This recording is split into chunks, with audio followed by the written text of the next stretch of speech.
What's going on, everyone? Welcome back to the channel. Happy New Year. Hope you all had a great holiday.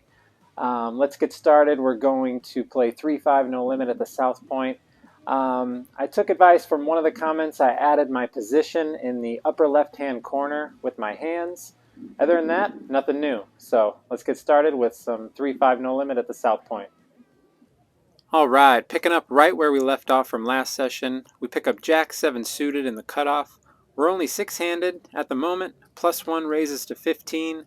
Next player calls, I call, and the button calls. We had 4 ways to a flop of deuce 3-6 with 2 spades. Both players check to me. With 2 overs and a flush draw here, I'm always betting this flop. I bet 40, and everyone folds. Always a bonus to start in the plus. Next, I'm in the big blind with Queen Jack offsuit. This hand looks a lot better, 6-handed. Under the gun opens for 15, small blind calls, and I call the 10 more from the big blind. 3-way action to a flop of 8-9-3 with 2 clubs. Pretty good flop here with 2 overs and a gut shot straight draw. Small blind checks. I check to the aggressor. He quickly fires out 35. The small blind calls, and I call. Turn card, best possible, 10 of hearts. Small blind checks. I have the nuts. My gut is telling me to bet here because the aggressor might slow down after he was called by 2 players on the flop. There are also 2 flush draws on board now. However, I do check, hoping he has something, but unfortunately he does check behind. We head to a river card of the 5 of clubs. Not great as the flush draw gets there now. The small blind likes that card and bets 50. No sense in raising here with a player behind me, and I may have just let the flush get there, so I just call.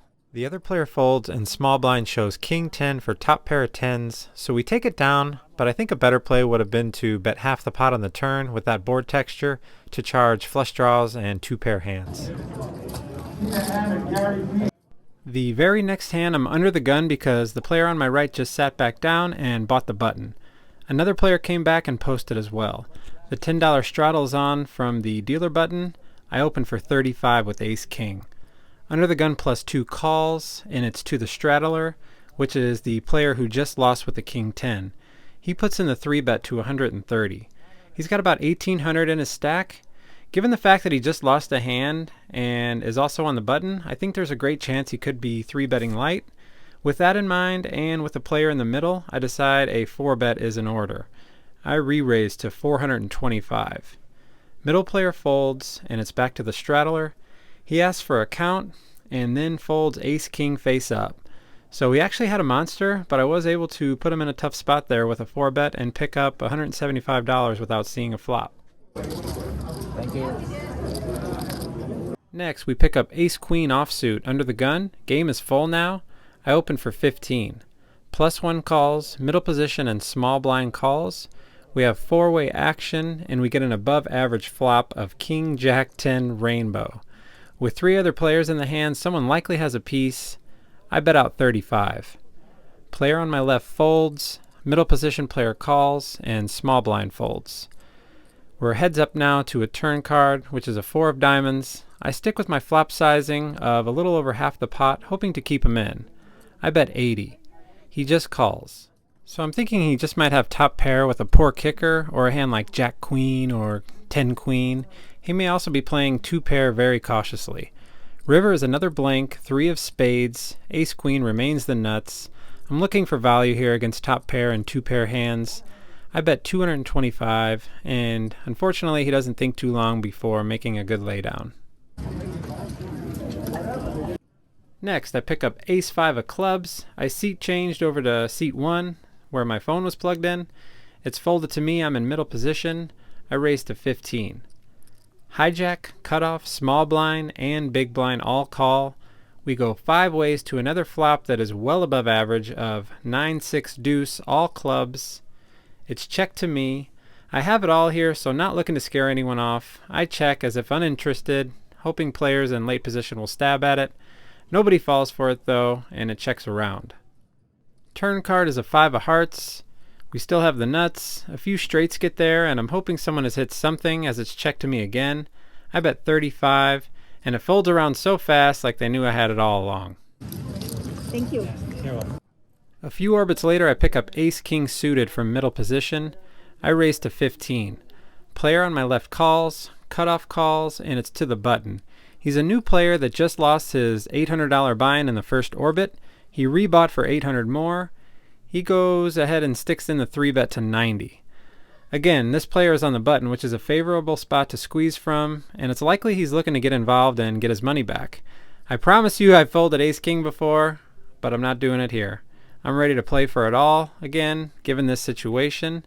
I put in the 4-bet to 315. I hope you guys are enjoying this video. If so, I greatly appreciate you hitting that like and subscribe to support the channel.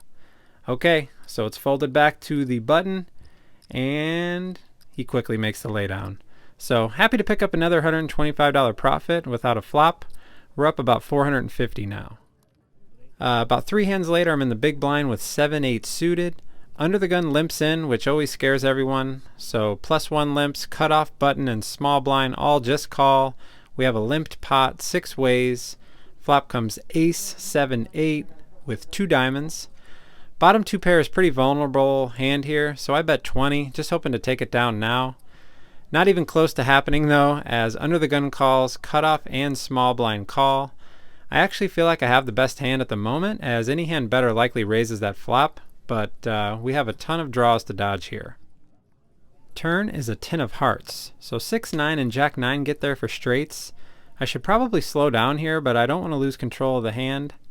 I bet 85, which in hindsight is probably more than I needed to maintain control of the hand. All 3 players shockingly just call again. It went from a boring limped pot to a sizable one. I'm still not sure how a better hand hasn't stuck in a raise yet, so let's get to a river card. River is a king of clubs. I'm pretty sure if I wasn't already beat that I am now.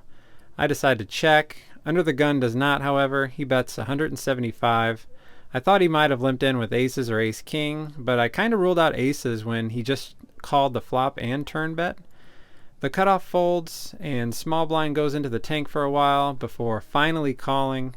No way I can beat 2 players here, so I make the fold. Under the gun shows ace-10. He turned top 2 pair, and he has the winner. I think I probably could have slowed down there on the turn, or made a smaller bet to get the same information. The pot was only 110, so I should have been betting around 50 instead of 85. I think that would have been a better play, or just checking. Next, we're in the small blind with a nice pair, aces. $10 straddle is on the button. Middle position player who has not been running well, opens for 30.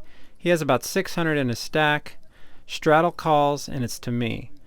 Nobody has looked me up on any of my 3 or 4 bets, so I'm hoping that's about to change. I 3-bet to 150. Back to the original raiser who goes into the tank for a bit. We're hoping he has a hand to get it in with here, but sadly he doesn't. He folds and the straddler folds. Very next hand, we're on the button with 2 jacks. I'm taking notes for the vlog, and when I look up I see like 12 limpers. Okay, more like 5 limpers, so I just make it 40. It's back to the under the gun player who originally limped, and he sticks in the 3-bet to 80, which is concerning. He's a new player that bought in for 1,500, quickly picked up 400 with some aggressive play in his first few hands. The hijack limped for 5, and now he calls 80.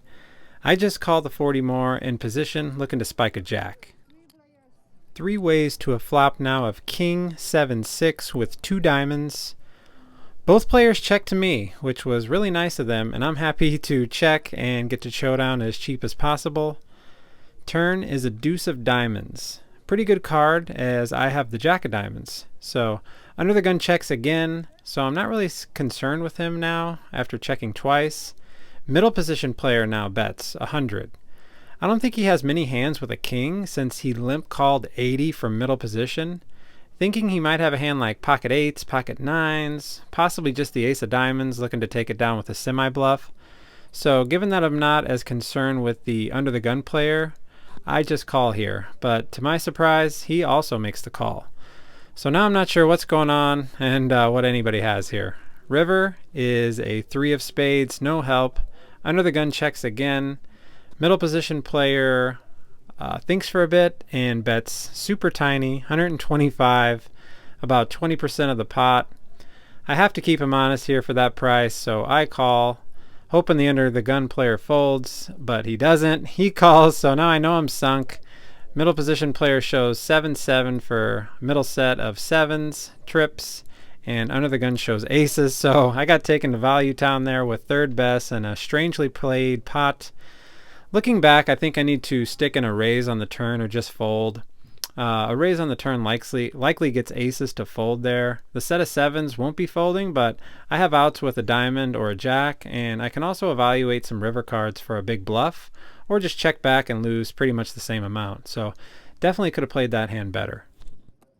Next, we pick up Jack-10 offsuit. I'm in the hijack. Under the gun limps. Middle position raises to 20. I call since there hasn't been a ton of 3-betting from anyone other than myself the last 4 hours. I like to get in there and see some flops in position. Under the gun calls, and we are 3 ways to a flop of Jack-9 with 2 diamonds. We flop trip jacks with a 10 kicker, and it's check to me. We have some straight and flush draws out there to dodge, so I bet 25. Under the gun player calls, and original raiser folds. Heads up to an 8 of spades on the turn. Opponent likes that card now and throws out a bet of 50. I feel like he's not very strong here, so I don't like a raise. If he only has a 9 or a diamond draw and I put in a raise, he'll just fold and I lose potential value from his bluffs on the river.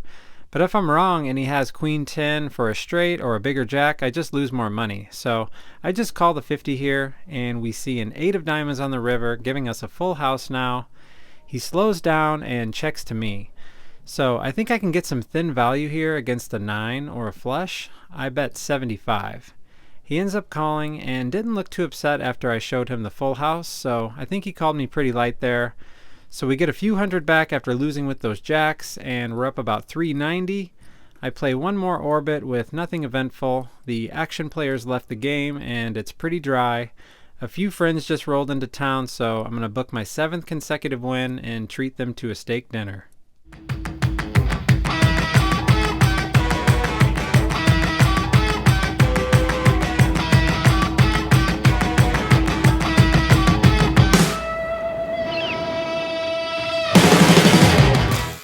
Alright guys, that's it. I really appreciate you checking out the video. Please hit that like and subscribe if you enjoyed it. We booked another win today. That's 7 in a row to start this vlog off, which is pretty cool. Small win, but hey, they add up. And I think I just played okay today. I made a few mistakes with my bet sizing and the way I played those jacks. I got to stick in a raise on the turn there, I think, or just make the laydown. 7-8 suited. That's the hand where I didn't have the correct bet sizing, kind of lost count of the pot. You know, it's distracting when you're vlogging and taking notes, trying to record stack sizes. So I'm still trying to get comfortable doing it. So I did make a few mistakes there on a couple hands, but other than that, I just ran pretty good today. Happy to pick up almost $400 in 4 hours and keep it going. As always, please leave any questions or comments in the comments section below. If you'd like to subscribe, please click over here. Check out the last video over here, and I will see you guys next Sunday for episode number 8. Have a good one, everybody.